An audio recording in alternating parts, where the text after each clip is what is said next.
สบายดีน้องๆและหมู่ครูหมดทุกคนเนาะโดนเติบเขาบ่ได้เอาลงคลิปมื้อนี้ก็จะมาเรียน12คำศัพท์เกี่ยวกับรถทีบ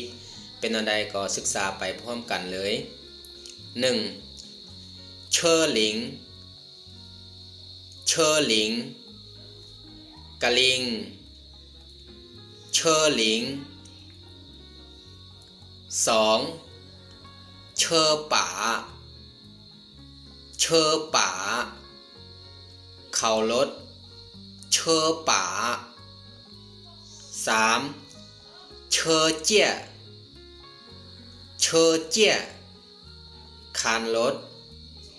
เชอเจี้ย 4. เชอจั่วเชอจั่ว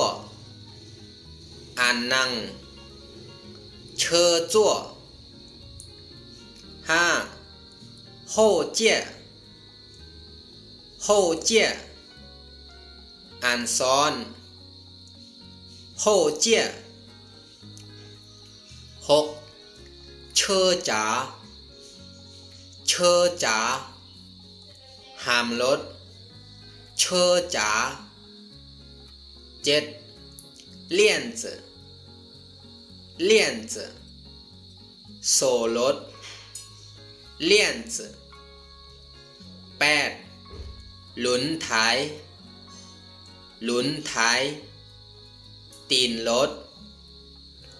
หลุนท้าย 9. เชอเถียวเชอเถียวดิวรถเชอเถียว 10. เจ้าเติงเจ้าเติงบอนทีบเนาะแล้วบอนทีบรถนะเจ้าเติง 11. เชอถีเชอถีขาคำเชอถี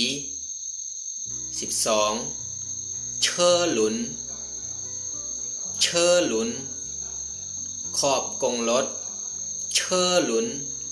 มื้อนี้เฮาก็เรียนหมดเพียงเท่านี้เจอกันในคลิปหน้าสำหรับมื้อนี้จ่ายเจี้ยน